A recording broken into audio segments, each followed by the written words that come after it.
সকলকে জয়গুরু প্রণাম। ওম ব্রহ্ম পরম ব্রহ্মকুল মা আলিক রাধাস্বামী দয়ালের চরণে শত সহস্র কোটি প্রণাম।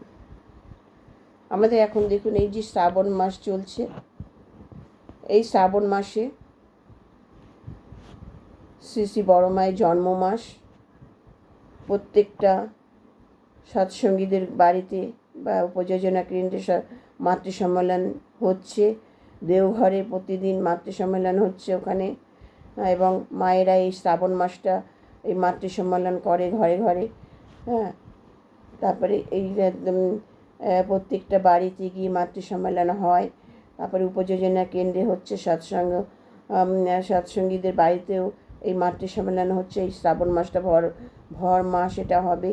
হ্যাঁ, এখানে মাতৃ সম্মেলন শুরু হয় ঠাকুরের মানে গানের মাধ্যমে, গান দিয়ে। হ্যাঁ, সেখানে একটা এই যে লাইনটার উপরে আলোচনা করেন, এই যে নিজের জীবনে সুস্থভাবে বেঁচে থাকাই ইষ্ট প্রতিষ্ঠা, এই লাইনটার উপর একটা আলোচনা হয়। এটার অর্থ হচ্ছে নিজ জীবনে ইষ্ট প্রতিষ্ঠাই পারিপার্শ্বিক উন্নতির সোপান। শ্রী শ্রী ঠাকুর বৈশিষ্ট্য পালিয়ে আপুরায়মান প্রত্যেকের ভালো বৈশিষ্ট্যগুলি পরিবেশে সঞ্চারিত করে তোলাই হলো ইষ্ট প্রতিষ্ঠা। পরিবেশকে নিয়ন্ত্রণ করতে হলে প্রথমেই নিজেদের সুকেন্দ্রিক হতে হবে, এটা ঠাকুর বলেছেন। আবার বলেছেন, স্বল্প সময়ে আশ্রয়েতে সুন্দর সারলে কাজ, নাচরে সুফল নুপুর পায়ে ধরে কতই সাজ। তার মানে এই লাইনটার মধ্যে এইটাই বোঝাতে চেয়েছি, কমের মধ্যে বেশি নিপন্ন করা, কাজ সম্পন্ন করা, এই দক্ষতা। কমের মধ্যে কিভাবে ভালোভাবে চলা যায়, দুটো বাস্তবের উদাহরণ তিনি দিলেন।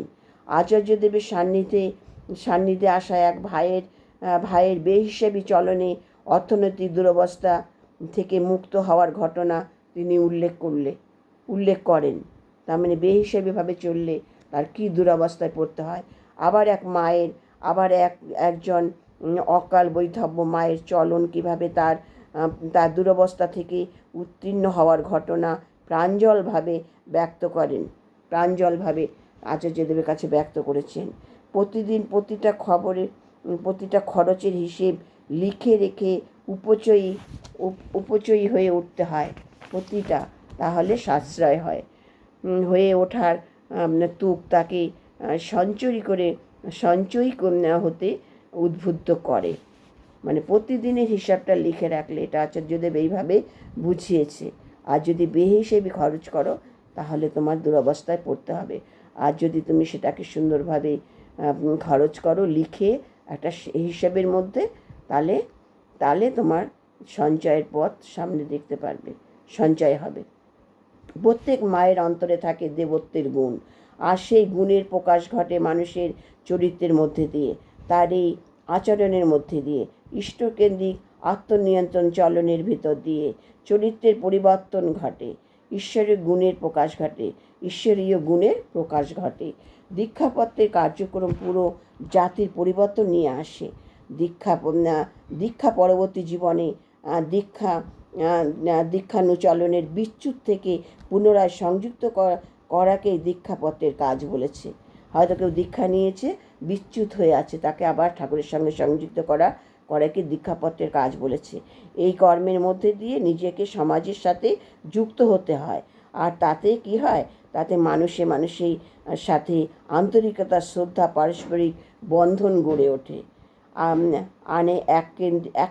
একক কেন্দ্রিকতা, মানে এক হয়ে ওঠার একটা এই যে একক কেন্দ্রি এই জাতির পরিবর্তন আনতে পারে। সবার শেষে কি হয়, ঠাকুরের বই, নারী নীতি বই পাঠ হয়, তারপর সত্যান্বেষণ পাঠ হয়, তারপরে ঠাকুরের গানের মাধ্যমে, আবার ঠাকুরের একটা কীর্তনের মাধ্যমে এই মাতৃ সম্মেলন শেষ হয়। ঠাকুরের জয়ধ্বনির মাধ্যমে মাতৃ সম্মেলন শেষ হয়। এভাবে প্রতিটা ঘরে ঘরে আমাদের এখন শ্রাবণ মাসে মাতৃ সম্মেলন হচ্ছে। জয় গুরু। আমার আলোচনা ভালো লাগলে লাইক, শেয়ার ও কমেন্ট করবেন।